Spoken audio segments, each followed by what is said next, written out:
Guardians of the Galaxy Marvel Legends Wave 2, the cinematic version of Yondu, who previously appeared in Guardians of the Galaxy Volume 1, but he's now an official member of the Guardians in Volume 2. The figure has removable head. It comes with a YAKA arrow and also comes with the right arm for the Titus figure. In this part we get the Marvel logo, then it says Guardians of the Galaxy Volume 2 Yondu. Taking a look at the back of the packaging, at the top we get a picture of Yondu action figure and a quick description of the character that says, a captain of a Ravager's faction, Yondu is a powerful warrior shrouded in mystery. At the top left we get the Marvel Legends series logo. Then we finally get a picture of Titus, and all figures in this wave you'll need to get to build Titus. So you get Drax, Yondu, Banshee Astro, Angela, Darkhawk and Nova. They all come with an extra piece, except for Star-Lord.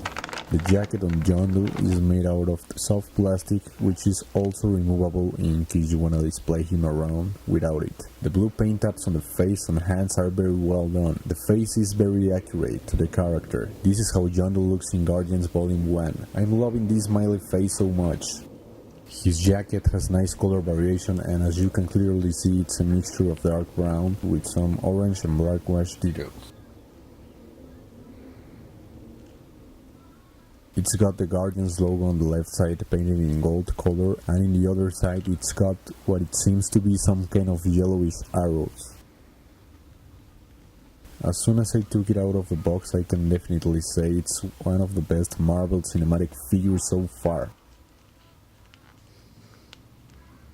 The YAKA arrow is made out of a very soft plastic, especially the whistle effect. The paint apps are some kind of translucent red on the whistling, and the arrow is painted in gold. This is basically the only weapon Yondu is equipped with, so it's the only accessory the figure really has. This is the extra head and official look of Yondu in Guardians Volume 2. He now has a mohawk, it has some red and violet colors, the eyes are all red, and in the previous head, nice whistling mouth sculpt.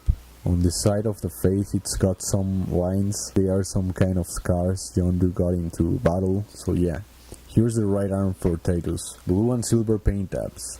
It's got some cool lines across its biceps and half of the forearm, and it's got this heavy weapon with the 4 round cannons and some nice yellow arrows. Before we get into the articulation and special features of this Marvel Legends figure, shouldn't we get a good view of Yondu as he first appeared in Guardians of the Galaxy Volume 1?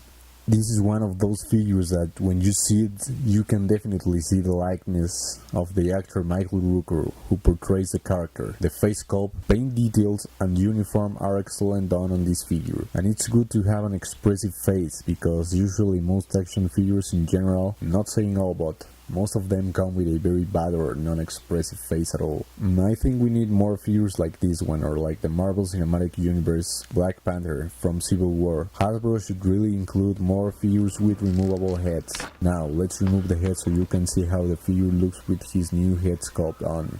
Obviously it has a more serious look. I really like more the new Yondu design. It has a peg hole into his belt, and this is where you need to plug its YAKA arrow, so it gives the effect like it's floating in the air.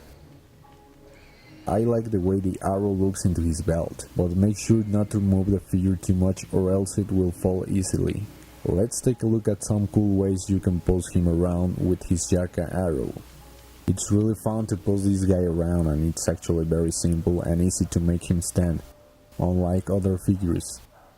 I'm sure you'll have a great time with your Yondu figure whenever you get it. It would have been better if Hasbro included an extra arrow but without the whistling effect. But that's only my opinion. Still love this guy. Hopefully we'll get some cool action sequence with Yondu in Guardians of the Galaxy Volume 2. Now let's move on to the articulation.